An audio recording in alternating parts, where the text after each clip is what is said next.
Night Aaron Lowe's angels carried the usual haze of smog and possibility. Bruce Lee sat in his study, the dim lamp casting long shadows across handwritten notes scattered on his desk. Philosophy books leaned against training manuals. A half-empty cup of tea had gone cold hours ago. He was alone with his thoughts when the doorbell rang at an unusual hour, just past 11 in the evening. Linda answered it. Through the thin walls, Bruce could hear muffled conversation, then footsteps approaching. His wife appeared in the doorway holding a single envelope. Her expression told him this wasn't a fan letter or an invitation to another martial arts demonstration. "It came by courier," she said quietly, placing it on his desk. "He waited to make sure you were home." Bruce picked up the envelope, heavy paper, official seal. The return address made him pause: Department of Defense, Physical Performance Research Division, Fort MacArthur, California. He opened it carefully, unfolding a letter typed on military letterhead with precise spacing in cold, bureaucratic language. A meeting with Muhammad Ali had ended quietly just 8 days earlier. No handshakes for the cameras that weren't there. No statements for reporters who hadn't been invited. No headlines in newspapers that never learned about it. That private conversation between two men who had redefined their respective disciplines had been carefully orchestrated to remain unknown to the public. Both men had preferred it that way. But someone had been paying attention. Bruce read the letter once, his eyes moving steadily across each line. Then he read it again, more slowly, weighing each word. It wasn't a request in any genuine sense. The language was polite but carried the unmistakable weight of institutional authority. They wanted to test him, not train with him, not observe his teaching methods, not even fight him. The word they used repeatedly was assess. Linda watched him from the doorway. "What is it?" "The Army wants to study me," Bruce said, still staring at the paper. "They're calling it a physical performance evaluation." "Can you refuse?"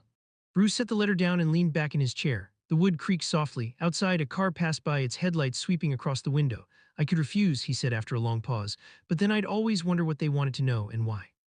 3 days later, Bruce drove himself to an address in San Pedro that didn't appear on any map.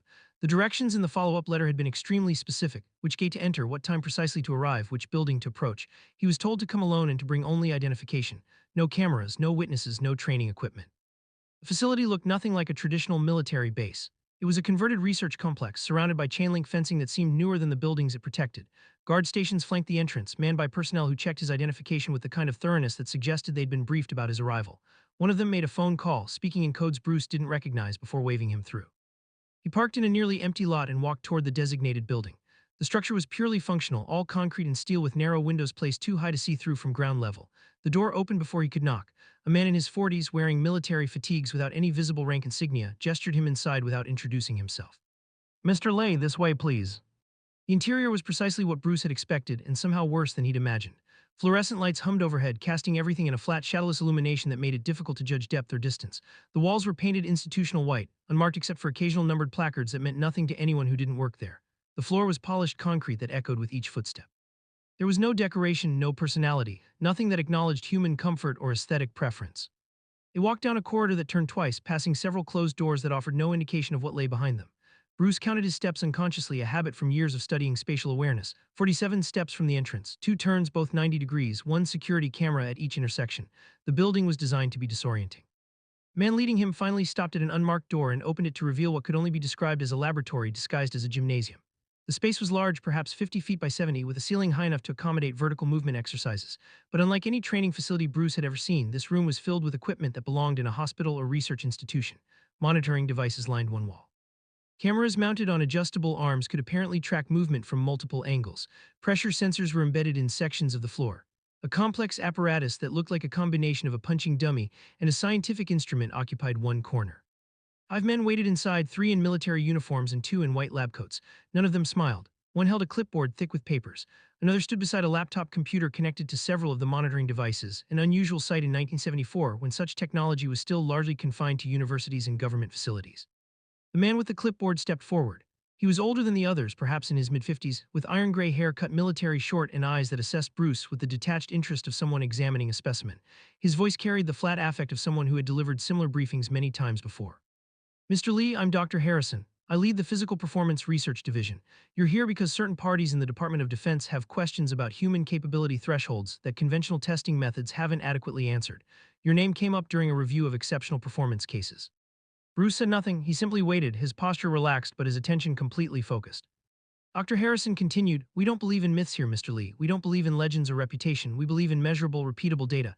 What we're going to do today is attempt to quantify certain aspects of your physical performance using standardized protocols. You'll be asked to perform specific tasks while we record various biometric and kinetic measurements. Is that clear?" "Perfectly clear," Bruce replied. His voice was calm, almost neutral. "What exactly are you trying to quantify?" Reaction time, force generation relative to body mass, muscular endurance under controlled conditions, and spatial awareness in dynamic scenarios. We've tested hundreds of elite military personnel using these protocols. You'll be measured against those baseline results. And if I refuse to participate? Dr. Harrison's expression didn't change. Then you're free to leave. This is voluntary, Mr. Lee, but I should mention that your cooperation here could influence certain decisions about martial arts instruction programs and military training curricula. There are generals who question whether Eastern martial arts offer genuine tactical advantages or merely cultural mystique. Bruce understood immediately. This wasn't just about testing him. It was about validating or dismissing an entire approach to combat that challenged Western military doctrine. If he performed well, it might open doors for martial arts to be taken seriously by military institutions. If he performed poorly or if he refused to participate, it would reinforce existing prejudices. Where do you want me to start? Bruce asked. One of the men in a lab coat gestured toward a changing area screened off in the corner. We need you in standard testing attire. No shoes, no jewelry, no loose clothing that might interfere with sensor accuracy. There are garments provided. Bruce changed quickly. The clothes they'd provided were simple gray athletic wear, form-fitting but not restrictive. When he emerged, he noticed one of the soldiers watching him with undisguised skepticism. The man was easily 6'3" and heavily muscled, the kind of physique that intimidated through sheer mass. He leaned toward another soldier and whispered something that made the other man smirk. Bruce pretended not to notice. Dr. Harrison positioned Bruce in front of what appeared to be a wall-mounted panel with a single light in the center. This measures reaction time from visual stimulus to physical response. When the light flashes, touch the sensor as quickly as possible. We'll run multiple trials to establish consistency. Bruce nodded, facing the panel. He relaxed his shoulders, let his breathing settle into a natural rhythm, and emptied his mind of expectation. This was a state he'd spent years learning to access instantly, complete presence without anticipation, awareness without tension. The technician at the laptop called out, beginning sequence in 3, 2, 1. The light flashed. Bruce's hand touched the sensor. The technician frowned at his screen. He looked up at Dr. Harrison, then back at the screen. Without speaking, he reset the system and prepared another trial.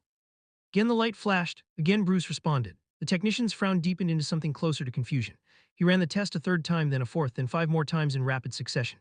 Each time Bruce's hand found the sensor with the same smooth, economical movement, no faster and no slower, as though the interval between stimulus and response had been predetermined by some internal mechanism beyond conscious thought. Finally, the technician spoke, his voice carrying a note of uncertainty that hadn't been there before. Dr. Harrison, I'm reading an average response time of 0.12 seconds. That's not possible with this equipment. The neural pathway alone should require at least 0.15 seconds for signal transmission from eye to brain to motor response. Either the calibration is off or... He didn't finish the sentence. Dr. Harrison walked over to examine the screen himself. The room had gone quiet. Even the skeptical soldier had stopped smirking. Run the baseline verification sequence, Dr. Harrison ordered. Test the system response time with the automatic trigger. The technician complied, running a diagnostic that used an automated mechanism to touch the sensor at precisely timed intervals. The machine's response registered at 0.08 seconds, confirming the system was measuring accurately, which meant Bruce Lee's reaction time was genuine. Impossible, muttered one of the uniformed men. The fastest combat reflexes we've recorded from fighter pilots under optimal conditions average 0.18 seconds, Olympic sprinters at 0.16 in controlled environments. This suggests he's responding faster than the established neurological threshold. Dr. Harrison made a note on his clipboard, his expression unreadable. Let's move to the next protocol, he said, his voice carefully neutral in a way that told Bruce this result had surprised him considerably. They led Bruce to the corner where the complex apparatus stood. Up close, it was clearly custom-built, a hybrid of punching dummy and force measurement device. The striking surface was backed by an array of sensors designed to measure not just impact force, but also the distribution and duration of that force. Standard force generation test, Dr. Harrison explained. You'll strike the pad with maximum power, however we've modified the protocol for you. Plant your feet in the marked position. No stepping, no hip rotation beyond what's possible from that static stance, and no vocal projection.